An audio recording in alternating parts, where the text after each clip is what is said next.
masuk ke hadiratnya. Kan kita baca ini dari sisi Esternya. Seorang ratu yang benar-benar berfungsi, dia pasti akan dekat dengan baginda atau raja. Kalau Anda melihat misalnya, jangankan Ratu Elizabeth dulu almarhum aja, Pangeran Philip selalu ada di sampingnya. Apalagi kalau ini prianya yang raja, perempuannya pasti ada di sana.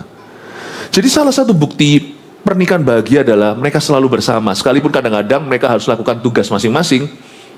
Tapi kalau Anda mau cari, ya misalnya saya gini ya, Anda mau cari saya gampang. Di mana istri saya ada, saya di situ. Gak jauh lah. Gak jauh. Sebuah pernikahan yang baik, ya puji Tuhan pernikahan saya, I'm happily married. Itu gampang kok.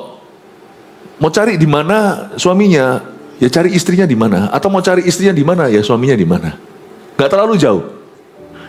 Paling tidak pasti saling tahu lokasinya di mana. Ya, pasti tahu. Gak mungkin jauh. Orang berkata, buah gak jatuh jauh dari pohonnya. Tapi dalam pernikahan yang bahagia, istri gak akan jauh dari suaminya. Jadi salah satu tanda bahwa kita ini adalah mempelai wanita Kristus adalah kita selalu senantiasa seringkali ditemukan dalam hadiratnya. Jadi jangan percaya orang berkata aku Kristen. Tapi kalau dia nggak ngerti apa artinya jadi orang Kristen. Jadi Kristen itu jadi mempelai Kristus. Bukan berarti kita jadi perempuan, enggak, yang laki-laki, enggak, tetap. Ini bukan soal seksualita, bukan soal gender. Ini soal sifat rohani kita. Seorang Kristen yang sejati pasti kerap kali ditemukan dalam hadirat Tuhan. Entah itu di gereja, atau ketika dia mesbah keluarga, atau saat teduh pribadi. Dia nggak akan jauh dari situ. Benteng-bentengannya jalan. Tiap hari pasti dia ditemukan di hadirat yang suci. Nggak mungkin dia itu lari. Tiap pagi, saya bangun tidur itu, yang pertama saya siapkan adalah untuk ketemu Tuhan. How about you? Saya ngomong gini bukan mau jadi super rohani, sok suci, enggak. Karena saya tahu saya itu nggak suci, karena saya nggak rohani, saya ini jasmani. Aduh, kita itu daging, darah dan daging. Karena itu saya harus sengaja pakai pakaian ratu tiap pagi. Ini secara rohani ya, jangan pikirnya lu Pastor Philip harus pakai itu make up ya, enggak. I'm as macho as I can be. Kita ini top chair lagi, tapi dalam hubungan kita sebagai gereja dengan Tuhan, kita itu mempelai wanitanya, kita yang mempersiapkan diri. Kita yang dandan secara hati. Tiap pagi itu saya persiapkan. Hari ini tadi saya pagi, lebih pagi lagi. Saya tinggal di barat soalnya, Surabaya Barat. Kesini lebih jauh lagi. Jadi saya datang lebih awal lagi. Pagi ini lebih pagi, belum ada matahari. Saya udah bangun, udah mempersiapkan hati saya. Udah mempersembahkan hidup saya. Yang saya siapkan bukan pelayanan. Yang Anda harus siapkan bukan urusan kantor. Itu nomor 2. Pakai pakaian ratumu dulu, jangan proposal dulu. Do you have this lifestyle? Punyakah Anda suatu kebiasaan, gaya hidup untuk tiap pagi berdandan untuk Tuhan? Persiapan diri, persiapkan hati. Tiap pagi aku atur persembahanku, kata pemazmur. Tiap pagi aku masuk hadiratmu. Membangun hadirat Tuhan dalam hidup kita itu bukan berarti kita doa 24 jam. Atau seminggu cuma doa doang isinya gak kerja. Enggak. Kita harus bisa masuk dulu ke hadirat Allah. Dan nanti waktu kita tanda kutip keluar, kita gak pernah keluar dari Tuhan. Waktu kita jalan melakukan aktivitas kita, kita juga belajar menjalin hubungan dengan Tuhan sampai ke tempat kerja. Kita jaga hadirat itu yang kita tadi masukin. Kita jaga seharian. Dan kita bangun fellowship, persekutuan dengan Roh Kudus. Kalau doa berkat itu dan berkat Allah Bapa, Putra dan Roh Kudus, berkat dari Allah Bapa, kasih karunia dari Tuhan Yesus, persekutuan dengan Roh Kudus. Maksudnya itu, you build your fellowship. Fellowship itu partnership. Persekutuan dengan Tuhan itu bukan persekutuan doa. Persekutuan dengan Tuhan itu sesuatu yang kau bawa jalan. Itu bukan rawat inap, itu rawat jalan. Nanti kalau Anda rawat jalan kan dikasih obat, minum antibiotika ini misalnya, ini 1 hari 3 kali. Nanti jamnya teng gitu, Anda harus makan dulu, atau bisa perut kosong tergantung. Anda minum. Anda tahu ada jam-jam tertentu bukan jam doa yang kita harus saklek, harus secara literal jam berapa, karena kita orang Kristen percaya bahwa kita tidak menyembah di sebuah gunung atau bergantung dengan jam dinding. Kita bawa persekutuan itu dengan Tuhan sampai tempat kerja. Kita membawa Tuhan kemana-mana. Tapi banyak orang berkata, iya Tuhan hadir di mana-mana. Ya, tapi kamu tidak pernah masuk ke hadirat Allah. Kamu tidak pernah cari. Ya Tuhan juga tidak jalan. Kita harus cari Tuhan. Pakai pakaian ratu. Esther mengenakan pakaian ratu. Janganlah kita itu merasa diri, aku kan sudah diterima. Apa adanya. Jadi ya sudahlah. Asal-asalan lah. Bangun tidur terus mandi. Kalau ingat, ku doa dulu. No. Dia pakai pakaian ratu. He prepared himself. If you prepare for work, kalau Anda mau kerja misalnya pakai seragam. Di kota-kota besar orang itu pakai jas, pakai dasi. Mereka sungguh-sungguh bersiap diri untuk kerja. Don't you have to prepare even more for your God? Tidakkah kita harus mempersiapkan diri lebih lagi? Mari kita sama-sama mengadopsi sebuah lifestyle. Tiap pagi kita mempersiapkan diri untuk masuk ke hadirat Tuhan. Sekalipun Tuhan hadir di mana-mana, Anda khusus masuk ke dalam hadirat Allah yang disengaja. Bangun persekutuanmu, dan setelah amin, berdoa misalnya sejam. Tidak sanggupkah kau berdoa selama 1 jam, kata Yesus pada murid-muridnya yang tertidur di Getsemani. Karena daging itu lemah, sekalipun roh itu penurut. Berdoalah supaya kamu jangan jatuh dalam pencobaan. Tuhan tidak minta supaya kamu berdoa 24 jam. Tidak bisakah kau bukan menyisihkan, tapi kau mengutamakan waktu dengan aku dulu, masuk ke hadirat. Itu penting loh Bapak Ibu, sungguhan. Karena pikiran kita, laki-laki misalnya, ya secara stereotipnya, bangun tidur pikirannya langsung kerjaan. Aduh, ini harus gini gitu. Yang perempuan mungkin kalau ibu rumah tangga sudah mikirkan tentang rumah tangganya. Tuhan mau kita membangun lifestyle demikian rupa, karena kita ini mempelai Kristus. Yang pertama kita cari bukan anak dulu. Saya dan istri saya menikah belum lama, 25 tahun saja. Dibanding dengan berapa om tante sini yang menikahnya sudah jauh lebih lama karena usia jauh lebih tua. Tapi sejak hari pertama saya menikah, tidak pernah kami, kalau saya bangun tidur, pertama yang saya cari istri saya dulu. Termasuk kalau saya pergian, kalau pelayanan segala itu, saya langsung telepon, halo, mana udah bangun? Biasanya saya selalu yang paling pertama bangun dalam keluarga saya. Ayah harus begitu, ayah doa dulu. Istri saya juga sama, akan cari istri saya dulu. Sebelum anak segalanya itu cari satu dengan yang lain. Itulah hubungan suami istri. Yang kau cari dulu adalah suami surgawimu. Tuhan tuh maha cemburu. Tidak mungkin, saya ngomong ini bahasa murahan ya. Karena Tuhan itu tidak bisa dimanipulasi. Jadi jangan kita motivasi. Percayalah, kalau Anda main petak umpet dengan Tuhan, Anda tidak utamakan, Tuhan juga akan sembunyikan berkat-berkatmu nanti sepanjang harian. Karena Tuhan itu juga pendidik. Dia bukan hanya suami, dia juga bapak. Kalau anak saya, apa-apa, tidak mau kerjakan PR-nya dulu, ya saya akan santai. Ya sudah nanti, gak apa-apa, kamu tidak keluar, selesaikan dulu. Saya mau anak saya belajar prioritas. Tuhan juga mau kita belajar prioritas. Dia harus diutamakan. Bukan berarti Tuhan itu kurang aman. Tuhan itu minta, Tuhan itu narsis, bukan. Tapi memang itu sudah tatanan. Di dalam alam semesta ini hanya ada berkat jikalau Tuhan diutamakan. Sungguhan, karena memang Tuhan sumbernya. Tuhan sumbernya. Karena itu mari kita punya kebiasaan. Saya tidak mau kita hanya dengar khotbah di gereja. Gereja ini harus mewartakan sesuatu yang bisa Anda lakukan. Bukan sesuatu yang sifatnya sebentar aja saya ajar di sini lalu habis itu menguap. No. Firman seperti ini itu ada banyak PR-nya. PR-nya cuma satu sih, nggak banyak. Itu bangunlah gaya hidup mengutamakan Yesus setiap pagi, tiap hari. Saya punya teman yang berdoanya bukan pagi, tapi malam hari. Karena dia memang pagi terlalu pagi. Karena dia kerjanya di luar kota. Jadi kalau pagi sekali dia bisa-bisa nggak tidur. Jadi dia malam. Jadi benar-benar dia sudah janjian dulu, ngomong dulu sama keluarganya supaya pengertian. Aku perlu punya, kalian perlu pinjamkan papa ke Tuhan. Kalau nggak gitu nanti papamu berang. Papamu nanti akan jadi orang yang kamu nggak suka deh pokoknya. Aku harus kekang dagingku, karena rohku penurut, dagingku lemah. Kalau aku tanpa Tuhan, tidak mungkin aku bisa berbuah. Jadi udah janjian, sehingga support seluruh keluarga itu diperlukan. Teman saya itu doanya itu malam jam sekian ke sekian. Tapi dia hanya punya waktu 1 jam. Dia benar-benar doa dan firman udah include di dalam. Doa, muji Tuhan, firman, dia orangnya bukan musisi. Jadi selalu dia pakai tool-tool yang ada, yang tersedia, dia dengar musik dan segalanya. Pokoknya dia ada caranya sendiri. Pokoknya dia punya waktu janjian dengan Tuhan jam segitu, dia bangun gaya hidupnya seputar itu. Segala suatu hal yang lain dibangun setelahnya di atasnya. Ini yang disebut dengan pada hari ketika Esther mengenakan pakaian ratu.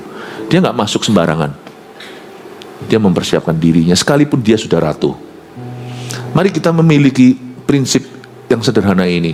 Masuk ke hadiratnya jadi prioritas dalam kehidupanmu. Mungkin di sini ada yang bolong-bolong. Percayalah saya, kalau Anda lakukan ini ya, Tuhan tidak main petak umpet. Karena Tuhan tidak perlu mendidik kita soal prioritas lagi. Tapi kalau anak saya misalnya gak memprioritaskan yang benar, saya pasti akan suruh dia sampai melakukan prioritasnya. Baru setelah itu diperbolehkan sesuatu. Percayalah, muter-muter, tidak akan ada sesuatu ditambahkan padamu kalau tidak mencari kerajaan Allah dulu. Muter-muter, kalau Yesus suamimu bukan orang pertama yang kau cari tiap hari, apapun yang kau cari tidak akan dia restui. Amin Bapak Ibu. Saya dorong Anda, coba deh lakukan ini. Let's see. Buat satu ini aja, eksperimentasi. 30 hari ke depan dari hari ini, you try lah, kata orang Singapura. Coba lihat perubahan hidupmu ya. Just give that 1 hour to Jesus every morning. Let's see how your life changes. How your life will change. Mari kita lihat hidupmu bagaimana berubah. Saya pernah membuat eksperimentasi. Masuk hadirat Allah buru-buru. Karena saya ini pengajar, saya minta izin sama Kristus. Jangan coba ini di rumah, anak Anda tidak perlu lakukan ini. Saya sebagai pendidiknya soalnya. Saya buat eksperimentasi, untungnya cuma 2 hari. Dan itu menyiksa bagi saya. Karena saya biasanya doa nggak cuma 1 jam. Karena tuntutan iman saya melebihi orang pada umumnya. Yang bergantung banyak sekali. Jadi saya nggak hanya segitu. Protein saya lebih. Nah suatu hari saya kurangi cukup drastis. Saya kurangi separuh. Dan separuh saya mungkin masih, sorry ini ngomong ini bukan meninggikan diri, bukan saya ngomong gini pun nggak enak sebenarnya sungkan, tapi sebagai contoh ilustrasi penting untuk saya ceritakan. Setengah porsi saya itu mungkin juga melebihi porsi penuhmu sebagian di antara Anda. Masih lebih banyak daripada beberapa orang di sini. Tapi itu menyiksa buat saya, karena saya biasanya dosisnya tinggi. Saya datang ke kantor dengan dosis setengah. Tahu nggak, waktu saya menghadapi semua masalah yang saya hadapi, semua urusan ini, saya selesai kerjanya, ngelembur itu bisa sampai jam 7, jam 8. Karena nggak nembus, pikirannya nggak ketemu solusinya. Tapi besoknya, plong saya kembali normal, dosis saya tambah seperti biasanya. Saya sampai kantor, jam 2 udah selesai semua.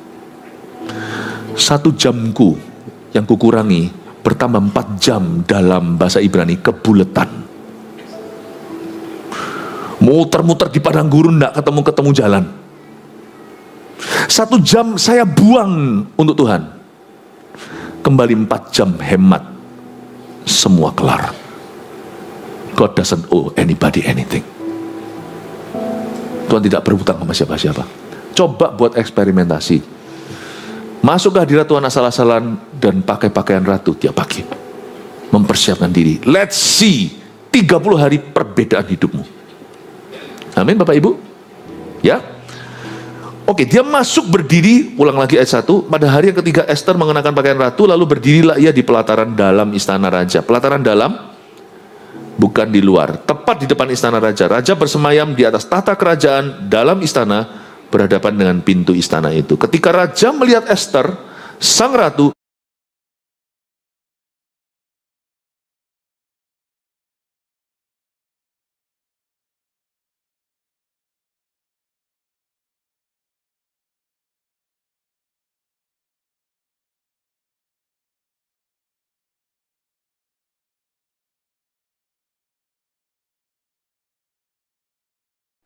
berdiri di pelataran, Berkenanlah raja kepadanya, sehingga raja mengulurkan tongkat emas yang di tangannya ke arah Ester.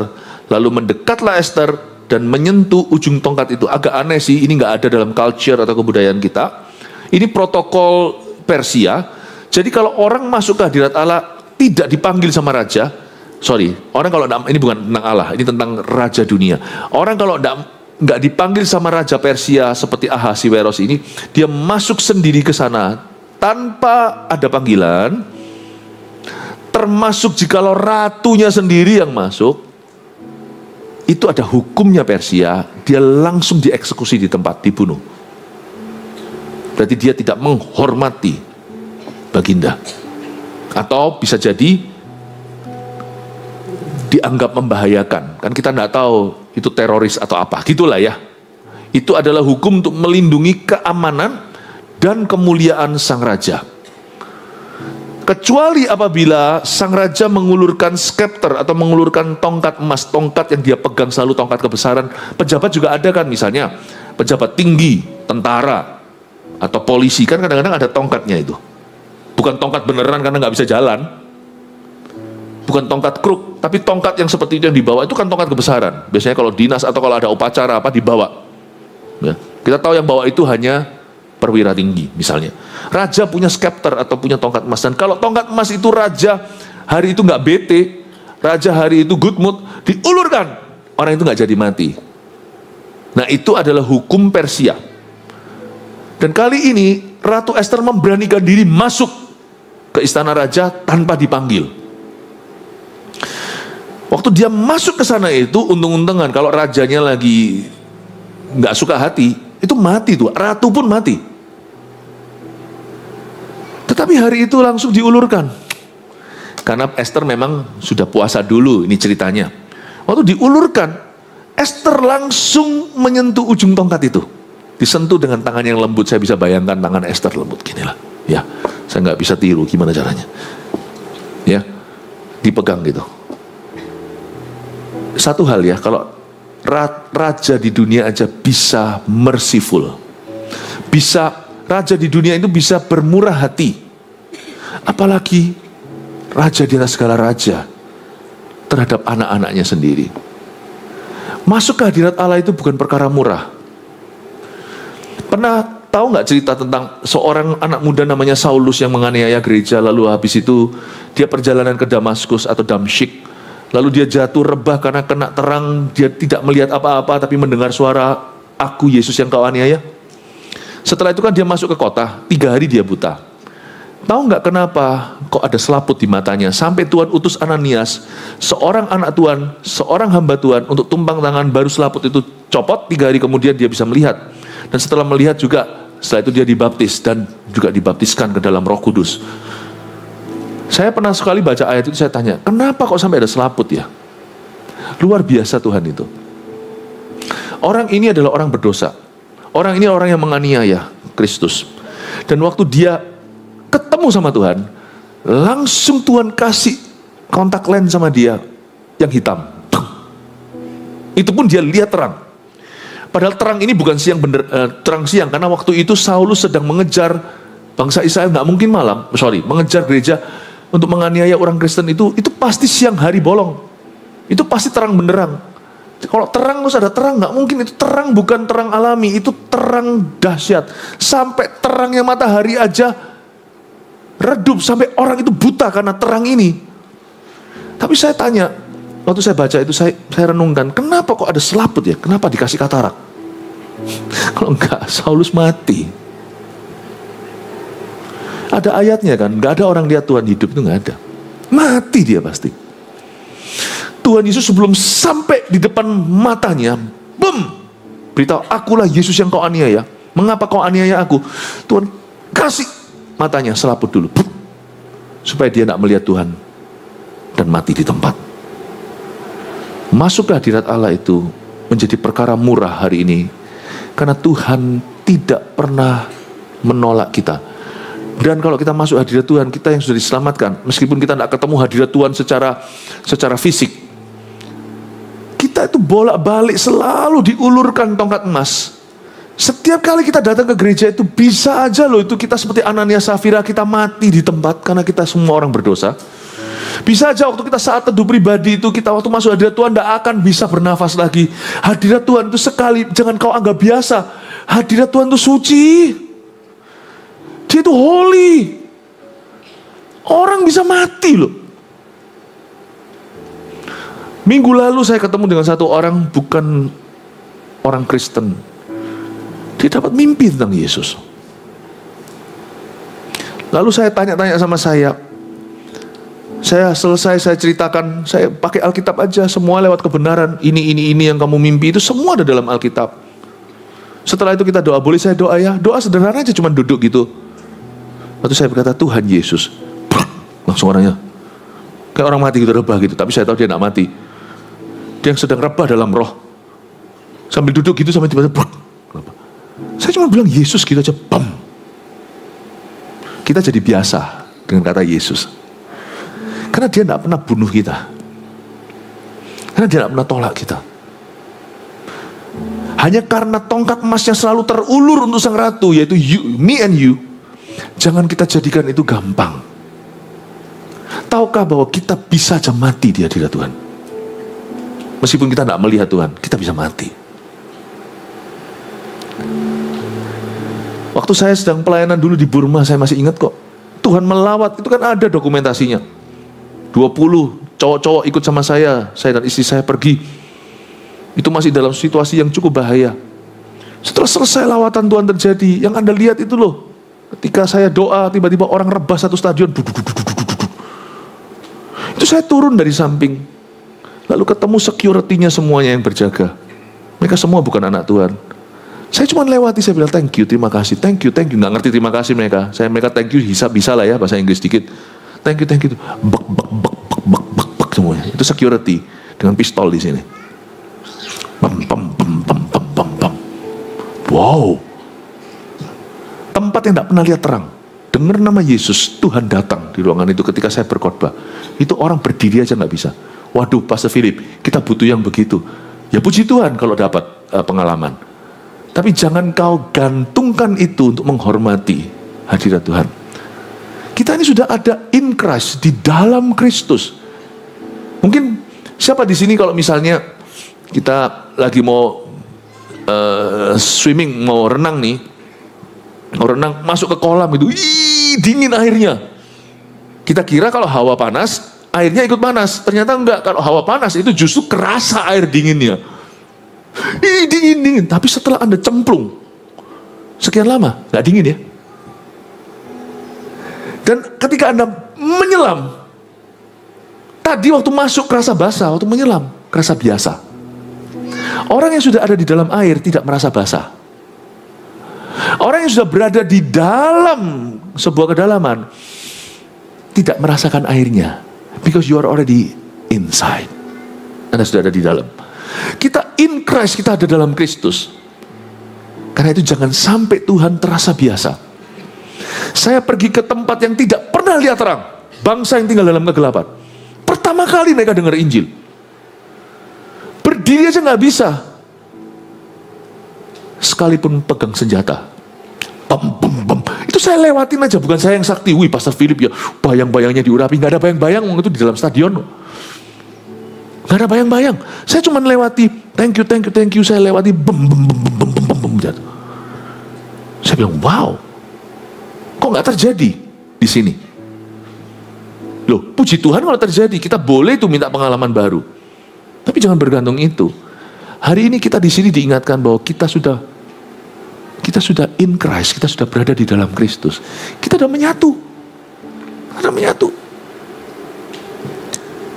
Karena itu jangan hanya Anda itu, kita itu hanya jangan bergantung dengan perasaan kita in love. Contohnya, dulu waktu masih pacaran, belum pacaran masih kejar gitu, kena kereng, ada listriknya.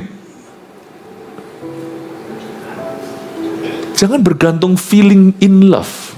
Suami istri hari ini mungkin gandengan tangan, kayaknya biasa. Apalagi kalau kita lihat orang yang sudah menikah lama, sudah tua gitu ya, kakek dan nenek pegang gitu tangan. Mungkin bukan gereng lagi. Tapi Anda mau tahu seberapa dalam hubungan mereka, keintiman mereka? Gampang. Anda lepaskan tangannya tangan satu itu akan cari, mana? Dia bukan bergantung listrik. Dia bukan lagi in love. Dia sudah loving. Bukan jatuh cinta. Tapi dia sudah mengasihi dengan nyawanya. Itu bedanya di situ. Pasti cari. Saya pernah lihat seorang kakek ditinggal seorang kakek dan nenek, pasangannya meninggal. Anda kalau tidak tahan mental ya. Itu terharunya daripada terharu yang drama Korea yang cuman pacaran, cinta monyet. Cuman monyetnya cakep-cakep aja gitu aja. Cintanya monyet tapi. Oh gitu ya, oke lah, nggak apa-apa. Kinda cute, you know. Lucu juga lihat anak-anak muda jatuh cinta itu. Tapi itu tetap bukan jenis cinta yang paling teruji. Kalau Anda hanya bergantung dengan feeling only atau perasaan jatuh cinta. Yang kayak gitu terharuan gitu, yang drama-drama tersebut.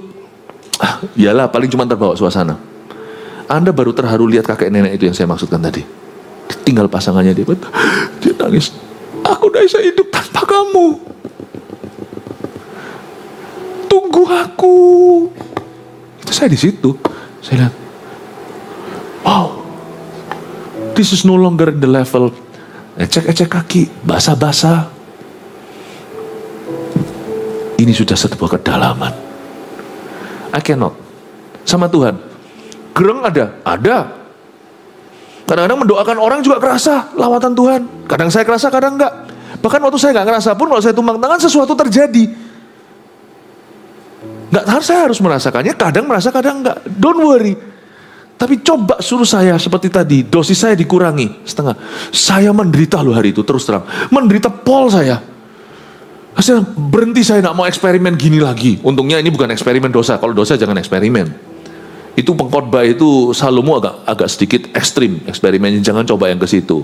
Satu aja. Waktu saya sedang pelayanan dulu di Burma, saya masih ingat kok. Tuhan melawat, itu kan ada dokumentasinya. 20 cowok-cowok ikut sama saya dan istri saya pergi. Itu masih dalam situasi yang cukup bahaya. Setelah selesai lawatan Tuhan terjadi, yang Anda lihat itu loh, ketika saya doa, tiba-tiba orang rebah satu stadion. Itu saya turun dari samping, lalu ketemu security-nya semuanya yang berjaga. Mereka semua bukan anak Tuhan. Saya cuma lewati, saya bilang thank you, terima kasih, thank you. Nggak ngerti terima kasih mereka. Mereka thank you, bisa lah ya bahasa Inggris dikit. Thank you. Bak semuanya. Itu security dengan pistol di sini. Pam. Wow, tempat yang tidak pernah lihat terang. Dengar nama Yesus, Tuhan datang di ruangan itu ketika saya berkhotbah. Itu orang berdiri aja nggak bisa. Waduh, Pastor Philip, kita butuh yang begitu. Ya puji Tuhan kalau dapat pengalaman. Tapi jangan kau gantungkan itu untuk menghormati hadirat Tuhan. Kita ini sudah ada in Christ, di dalam Kristus. Mungkin siapa di sini kalau misalnya kita lagi mau swimming, mau renang nih, mau renang masuk ke kolam itu, dingin airnya. Kita kira kalau hawa panas, airnya ikut panas. Ternyata enggak, kalau hawa panas itu justru kerasa air dinginnya. Dingin. Tapi setelah Anda cemplung sekian lama, nggak dingin ya. Dan ketika Anda menyelam, tadi waktu masuk kerasa basah, waktu menyelam kerasa biasa. Orang yang sudah ada di dalam air tidak merasa basah. Orang yang sudah berada di dalam sebuah kedalaman tidak merasakan airnya, because you are already inside. Anda sudah ada di dalam. Kita in Christ, kita ada dalam Kristus. Karena itu jangan sampai Tuhan terasa biasa. Saya pergi ke tempat yang tidak pernah lihat terang, bangsa yang tinggal dalam kegelapan. Pertama kali mereka dengar Injil. Berdiri aja nggak bisa, sekalipun pegang senjata. Itu saya lewatin aja, bukan saya yang sakti. Wih, Pastor Philip ya, bayang-bayangnya diurapi. Nggak ada bayang-bayang, itu di dalam stadion. Nggak ada bayang-bayang. Saya cuma lewati, thank you. Saya lewati, jatuh. Saya bilang, wow, kok nggak terjadi di sini?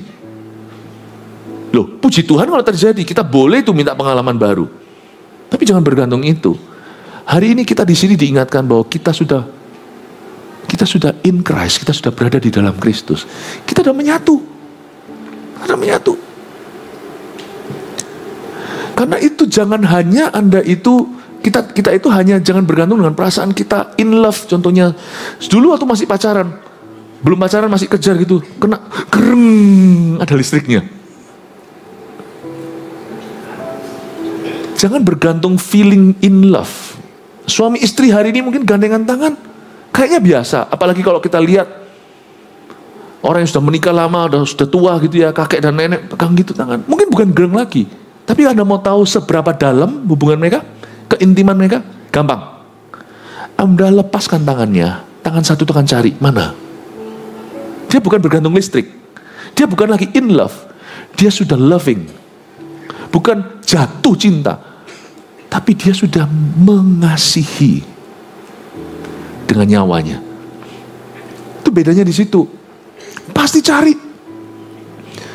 Saya pernah lihat seorang kakek ditinggal seorang kakek dan nenek, pasangannya meninggal. Anda kalau tidak tahan mental ya. Itu terharunya daripada terharu yang drama Korea yang cuman pacaran, cuman cinta monyet. Cuman monyetnya cakep-cakep aja gitu aja. Cintanya monyet tapi. Oh gitu ya, oke lah, nggak apa-apa. Kinda cute, you know. Lucu juga lihat anak-anak muda jatuh cinta itu. Tapi itu tetap bukan jenis cinta yang paling teruji. Kalau Anda hanya bergantung dengan feeling only atau perasaan jatuh cinta. Yang kayak gitu terharuan gitu, yang drama-drama tersebut. Iyalah paling cuma terbawa suasana. Anda baru terharu lihat kakek nenek itu yang saya maksudkan tadi. Tinggal pasangannya dia nangis. Aku udah bisa hidup tanpa kamu. Tunggu aku. Itu saya di situ. Saya lihat, wow, this is no longer the level ecek-ecek kaki, basah-basah. Ini sudah sebuah kedalaman. I cannot. Sama Tuhan. Gereng ada. Kadang-kadang mendoakan orang juga kerasa lawatan Tuhan. Kadang saya kerasa, kadang enggak. Bahkan waktu saya enggak kerasa pun, kalau saya tumpang tangan sesuatu terjadi. Enggak harus, saya harus merasakannya. Kadang merasa, kadang enggak. Don't worry. Tapi coba suruh saya seperti tadi, dosis saya dikurangi setengah. Saya menderita loh hari itu, terus terang. Menderita pol saya. Saya berhenti, saya tidak mau eksperimen gini lagi. Untungnya ini bukan eksperimen dosa. Kalau dosa jangan eksperimen. Itu pengkhotbah itu Salomo agak sedikit ekstrim eksperimennya. Jangan coba yang ke situ. Satu aja tumbal cukup sepanjang sejarah. Tapi saya hanya kurangi dosis. Itu saya berkata, Tuhan, I cannot, sungguhan. You take away, Anda ambil kehidupan doa saya yang rutin itu, yang monoton itu, yang boring itu tidak terasa. Tapi sekali kau ambil, saya punya roh cari. Saya bisa sakau saya, sungguhan. Secara rohani. Saya bisa seperti orang, kapan aku bisa doa? Meskipun Tuhan ada di mana-mana, aku ingin punya waktu rindu sendiri dengan Dia.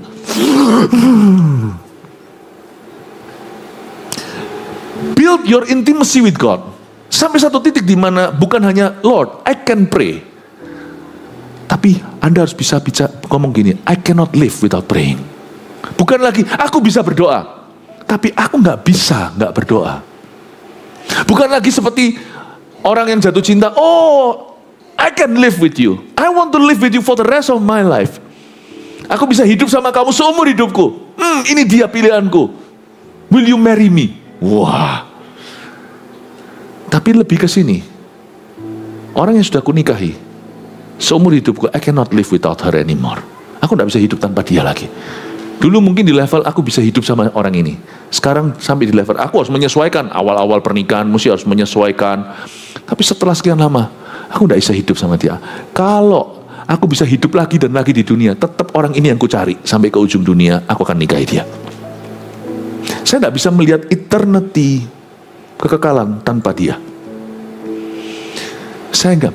Bisakah kita bangun hubungan kita dengan Tuhan sampai taraf ini, keintiman? Orang seringkali salah ngerti. Di dunia ini yang sekarang cetek dan dangkal, orang bilang keintiman itu seksualita. Bukan hanya.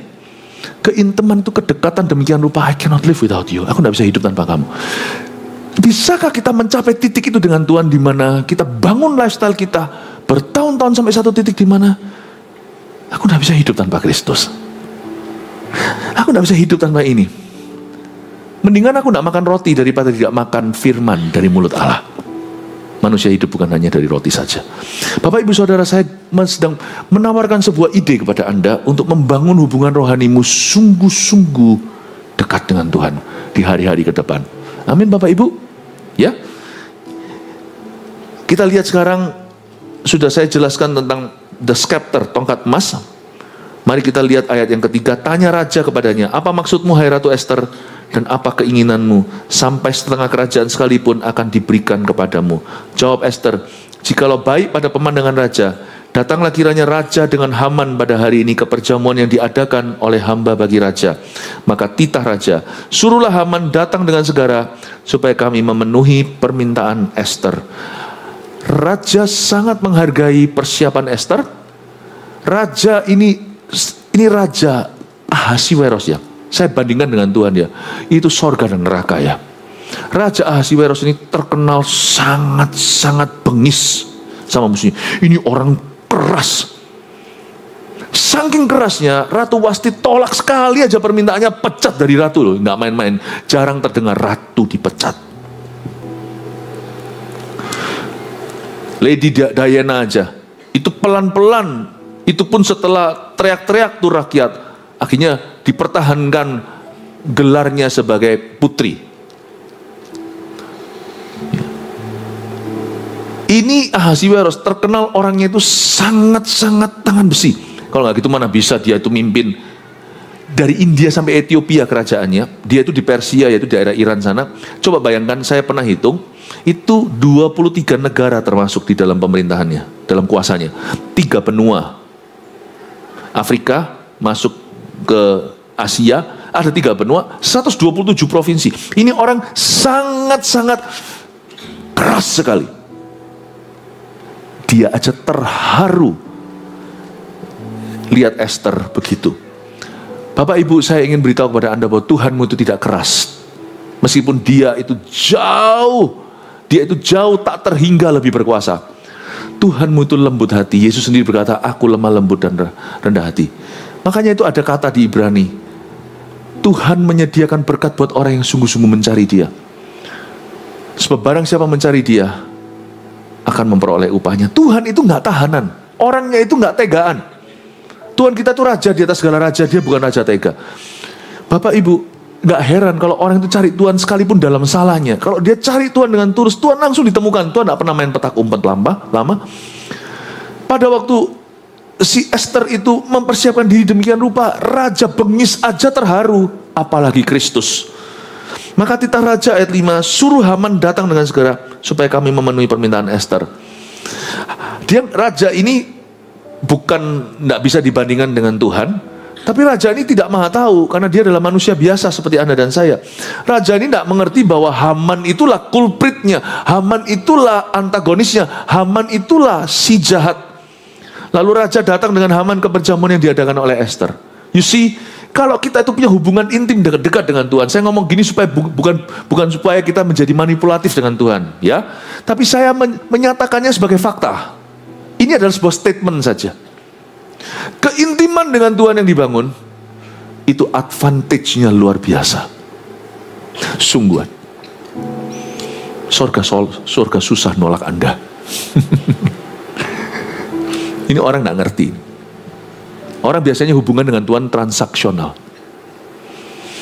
Tapi orang yang masuk ke hadiratnya jadi familiar.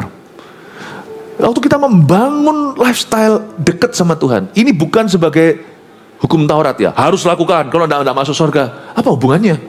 Bukan. Tapi kalau kita benar-benar mengenal Tuhan, saya ngomong ini sebagai fakta ya, bukan sebagai motivasi yang salah. Jangan memanipulasi Allah, karena orang tulus itu gampang diendus oleh Kristus. Orang yang gak tulus maksudnya. Tapi saya izinkan saya mencetuskan suatu statement, suatu pernyataan, bahwa seperti Ester, bahkan minta musuhnya datang pun suaminya tidak tolak dia. Siapa? Haman itu pangkat banget. Boleh-boleh jadi dia itu lebih didengarkan oleh baginda daripada mendengarkan ratu sendiri. Kalau Anda baca Haman itu siapa profilnya. Ini orang diangkat demikian rupa setara seperti Yusuf menjadi bapaknya Potifar. Menjadi bapaknya Firaun. Haman ini pangkat luar biasa. Mau tahu nggak ya? Waktu Yesus berkata tidak yang mustahil bagi orang percaya, itu bukan hanya orang percaya dengan lip service. Itu orang percaya dengan segenap hati. Itu orang yang intim dan dekat dengan Allah. Nggak ada yang mustahil. Kalau nggak percaya, ambil ayat Alkitab, comot sembarangan, percayain aja, nggak terjadi di hidupmu. you know, your victory this year, kemenangan Anda tahun ini tidak, ini ngomong Inggrisnya dulu ya, doesn't depend on what you know, but depends on who you know. Kemenanganmu tahun ini saya tunjukkan sesuatu secara profetik lewat pengajaran ini, tidak bergantung dengan apa yang kau tahu. Tahu banyak percuma. Coba aja comot, coba kutip, coba langsung tuding Tuhan. Ini firman. Terjadi enggak? Silakan. Tidak bergantung dengan apa yang kau tahu, tapi siapa yang kau kenal. Do you know him? Orang yang dekat sama Tuhan, Haman pun kalah pangkat. Tuhan tidak punya Haman, makanya kalau saya ngomong ini sekarang tidak bisa mencerminkan Tuhan. Kita hanya bisa belajar dari Esther. Tapi Haman sepangkat itu, sampai seperti bapaknya Firaun bagi Ahasiweros, bagi raja ini. Itu aja kalah Hawa sama si Hawa ini. Tahukah kita ini Hawanya sorga? Hawa yang tidak jatuh dalam dosa, mempelai wanita.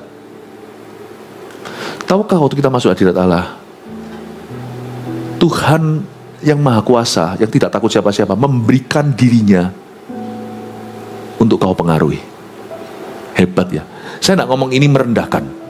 Saya takut sama Tuhan. Tapi Tuhan itu menjadikan dirinya rawan pengaruhmu. Rawan pengaruhmu. Itulah kelebihan keintiman dengan Tuhan. Dan keintiman, catat, tidak bisa kau buat waktu Anda sedang dalam tekanan masalah dan punya keperluan. Tidak bisa. Keintiman itu dibangun pelan-pelan di dalam segala musim kehidupan. Pas nggak ada perlunya, keintiman justru dibangun dengan paling murni. Ketika badan rohanimu tidak jarem, ototmu paling mudah untuk kau kerjakan dan kembangkan. Pada saat tidak ada sesuatu kebutuhan, kita bangun hubungan dengan Tuhan, itu yang murni. Dan keintiman dibangun paling strong itu saat-saat itu. Ya orang kalau ada butuh ya semuanya pasti baik-baikin lah, semua pasti tahu lah. Kalau orang ada butuh aja misalnya sama orang yang berpengaruh di dunia ini, pasti deketin. Tuhan Maha tahu lah. Kalau dia ada butuh dideket-deketin, tahu. Tapi Esther sudah membangun hubungan dulu, ketika dia perlu dia datang dan dia punya permintaan tidak bisa ditolak. Saya ngomong gini bukan untuk jadi motivasi yang salah. Saya ingin menunjukkan pada Anda a lifestyle, suatu gaya hidup yang mengutamakan hadirat Tuhan, membangun hadirat Tuhan, dan kerap kali masuk ke hadirat Tuhan pas nggak ada perlunya, pas nggak dipanggil lagi. Kalau Anda bangun itu consistently, not only that you will know God's will. Jangan khawatir kalau Anda akan minta sesuatu yang di luar kehendak Allah, karena orang yang intim dengan Allah pasti nangkap hatinya. Dia tidak akan minta sesuatu yang mendukakan hati Tuhan. Dia tidak akan meminta sesuatu yang mendukakan Roh Kudus. Dia akan meminta sesuatu yang melanggar firman. Tapi keuntungannya, orang yang membangun keintiman dengan Tuhan, yang punya gaya hidup masuk ke hadirat Allah, dan membangun hadirat Tuhan dalam hidupnya, pas nanti dia perlu atau bersyafaat untuk siapa, dia buka mulut, malaikat takut. Cobalah silakan comot ayat, terjadi tidak di hidup kita. Tapi cobalah dekat dengan Tuhan. Anda tidak usah comot ayat. Ayat akan muncul dalam hatimu pas dibutuhkan. Dan Anda hanya berkata pada Tuhan, suruh Haman kemari. Man, sini. Suaramu, hai ratu, menjadi suara raja. Apa yang saya sampaikan gini, mungkin malam-malam gini, semoga ini tidak membuat Anda bisa mengikutinya, karena saya tidak memberi Anda suatu makanan-makanan ringan, tapi saya ajari Anda untuk berpikir lebih keras. Tidak perlu orang pintar kok, perlu orang serius saja untuk mengerti ini. Lalu raja datang dengan Haman ke perjamuan yang diadakan oleh Esther. Sementara minum anggur, bertanyalah raja kepada Esther, apa permintaanmu? Niscaya akan dikabulkan, dan apakah keinginanmu? Sampai setengah kerajaan sekalipun akan dipenuhi. Ayat 6 ini powerful sekali. Sadarkah Anda apa yang raja ini katakan? Raja ini orang pinter. Dia nggak mungkin sembarang, karena dia nggak pernah tawarkan gini sama Wasti. Esther pasal pertama. Tapi dia berani tawarkan gini sama Esther. Tahukah, keintiman itu dua sisi, dua arah. Bukan hanya kita percaya Tuhan, Tuhan percaya kita. Dia waktu ngomong begini dia tulus. Kalau sampai Esther mengangguk dan berkata, ya, aku minta setengah kerajaan, pasti diberikan.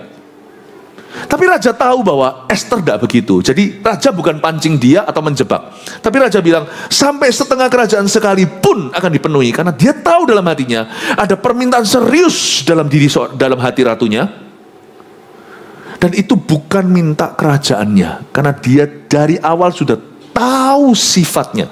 Kalau Anda baca pasal-pasal sebelumnya di kebaktian-kebaktian sebelum ini, tadi saya jelaskan, di dalam kebaktian yang wibawa ilahi, Esther itu dikasih kredit card tanpa batas, ya istilahnya, suruh shopping gila-gilaan 1 hari sebelum menghadap raja. Semua wanita, tidak hanya Esther, yang disayembarakan untuk jadi permaisuri raja. Nanti siapa ratu terpilih, mereka boleh shopping habis-habisan, semua ditanggung raja. Besok setelah ketemu raja, kencan, bawa pulang semua barang itu, tidak usah di-refund, tidak usah dikembalikan. Itu tidak dipinjemin, itu kado lah sedikit untuk kamu.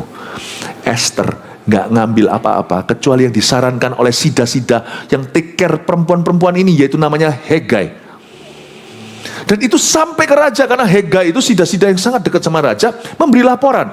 Hegai itu juga semacam pemimpin rohani atau pemimpin-pemimpin yang sah di hidupmu. Mereka ini bisa wadul sama Tuhan. Bahasa Surabayanya, bisa wadul. Tuhan maha tahu, aku tahu. Karena cerita ini tidak bisa kau samakan Ahasiweros dengan Tuhan Yesus. Tetapi kita ini bisa wadul. Makanya itu ada ayatnya berbunyi begini, janganlah kau dukakan.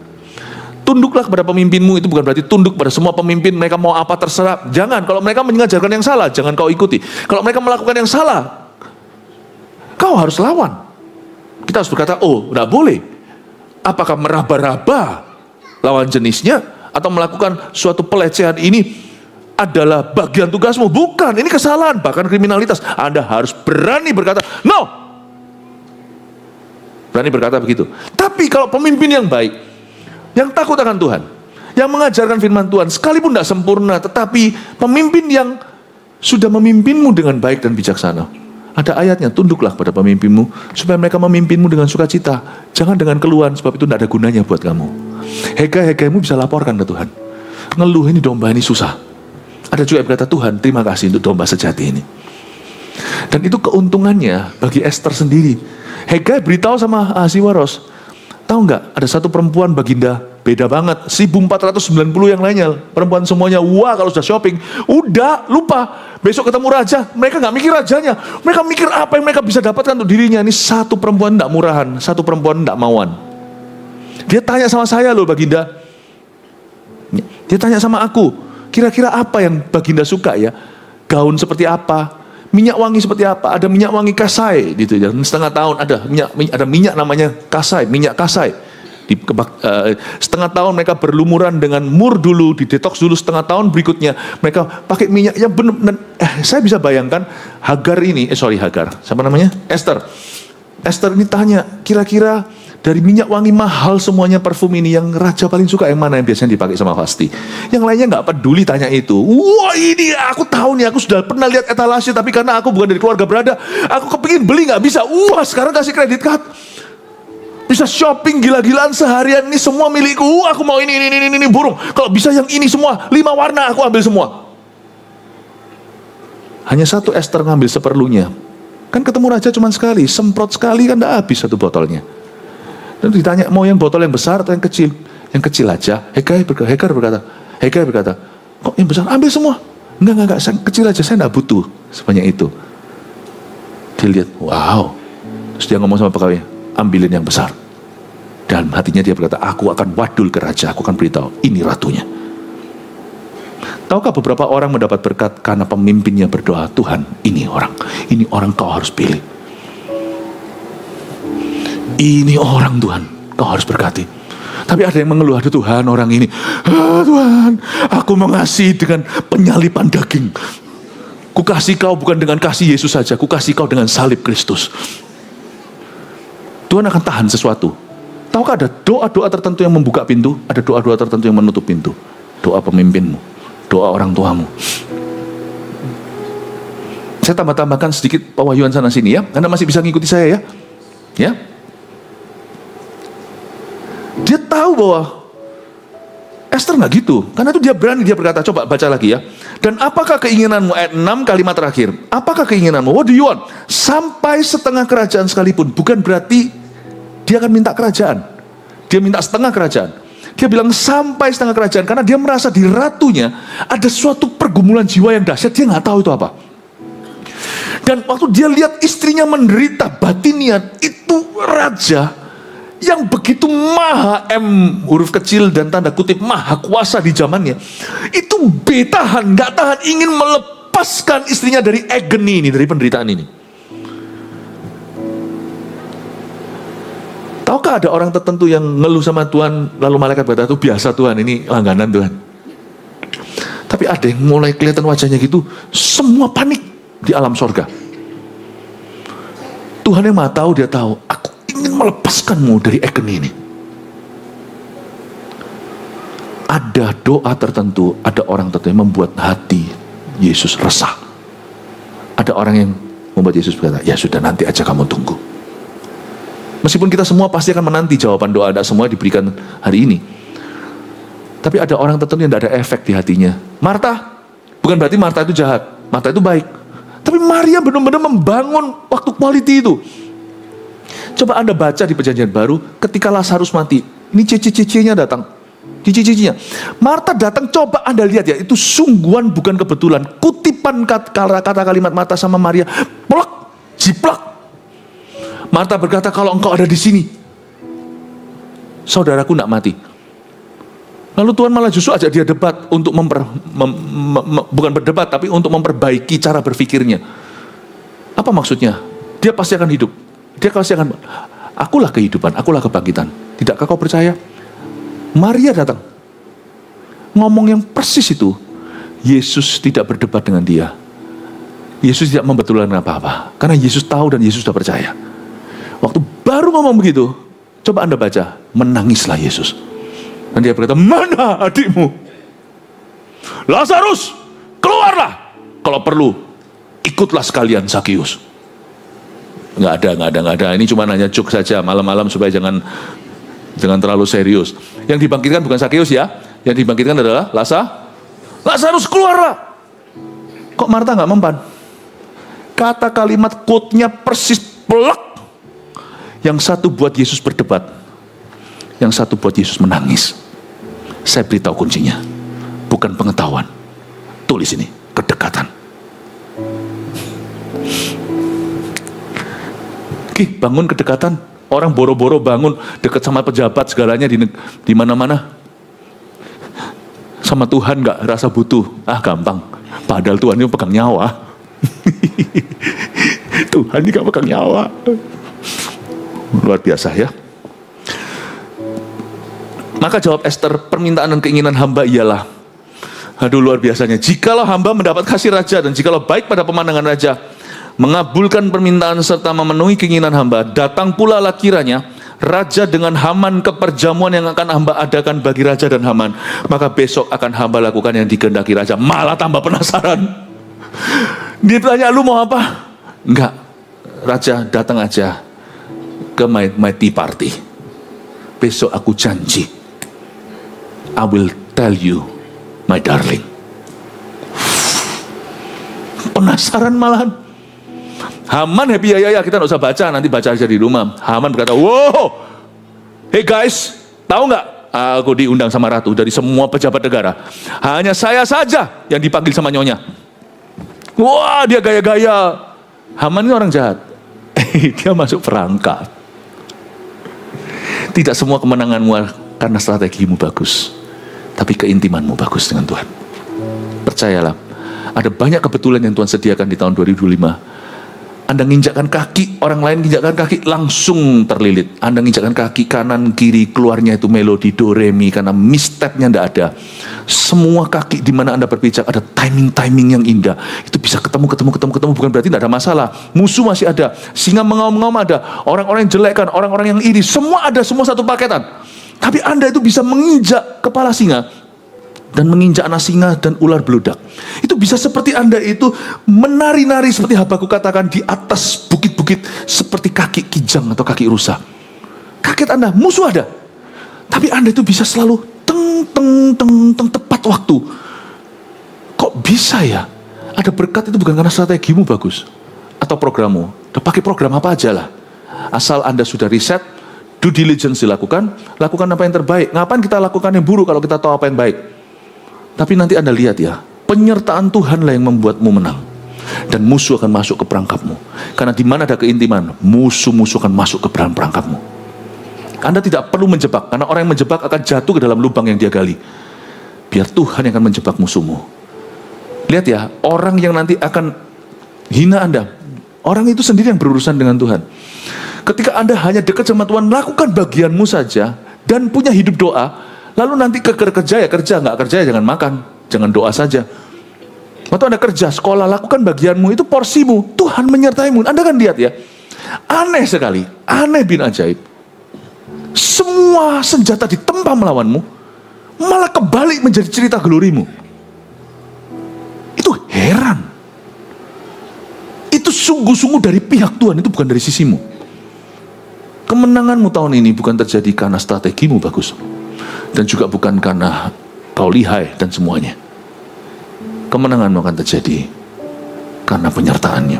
Yang percaya kasih tepuk tangan untuk Tuhan. Dan tidak ada penyertaan kau catat tanpa keintiman. Karena Tuhan bukan barang. Tuhan itu pribadi. Dia itu personal. There is no penyertaan tanpa relationship yang sungguh. 1, 2, 3 munculkan satu dulu. Hari ini kita belajar tentang sifat seorang mempelai Kristus, yaitu selalu masuk ke hadiratnya. Bukan berarti doa melulu.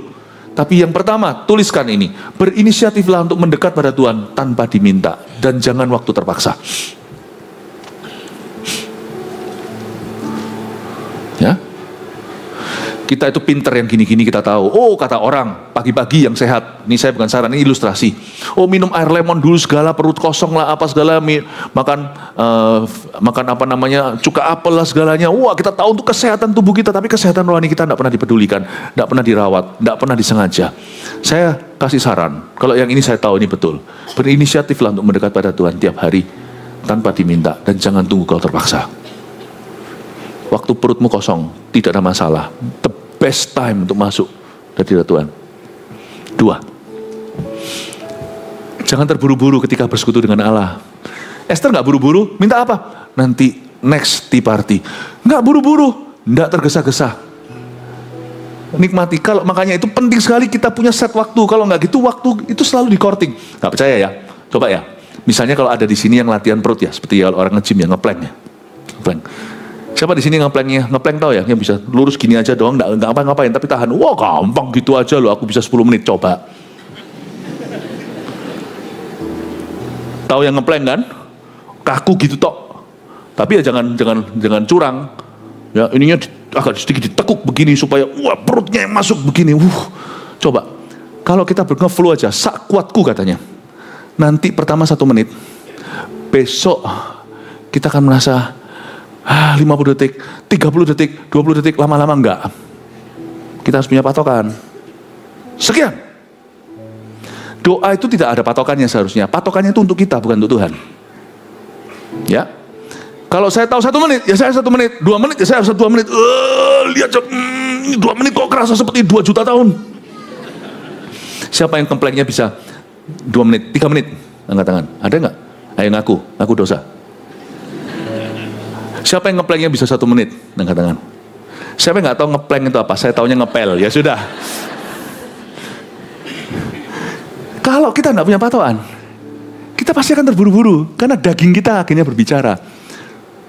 Kalau kita nggak punya patokan juga, misalnya puasa, nanti ngeflow, makannya lebih sering. Atau kalau kita lagi diet, Kalau enggak ada patokan, enggak jadi tuh. Karena itu jangan terburu-buru. Anda set waktu, 1 jam ini enggak bisa diganggu, sorry ya. 1 jam ini milik Tuhan. Aku kan punya 24 jam. 1 jam milik Tuhan itu kan murah. Udahlah, nggak perlu kasih semua waktuku karena Tuhan tahu bahwa aku punya tanggung jawab yang lain. Tapi kalau aku bisa 1 jam dengan Tuhan, aku percaya sisa waktuku aku ngerti gimana bersekutu dengan Dia. Sebenarnya loh ya, anak kita itu tidak setiap hari bersama dengan kita setiap jam, tapi ada waktu kualitas sama kita, dari bayi kita gendong segalanya. 1 jam berharga, kan tidak setiap hari sama anak. Itu membonding kita sehingga anak tidak bisa hidup jauh dari kita, sehingga kita ada hubungan yang benar-benar terjalin. Jangan terburu-buru ketika bersekutu. 3, dalam hadiratnya ada perangkap untuk musuh kita. Ini bukan bagianmu, serahkan ke Tuhan. Ada perangkap untuk musuhmu. Dia nggak tahu tuh Haman masuk dalam jebakan, dia nggak ngerti. Ya, tapi nanti lain kali saya ceritain tentang Haman, seru banget. Tapi bukan malam ini cukup sekian. 1, 2, 3, tolong difoto. Cepet, selesai. Oke, puji Tuhan ya. Tambahin 1 lagi nomor 4 ya, kalau bisa ngeplank.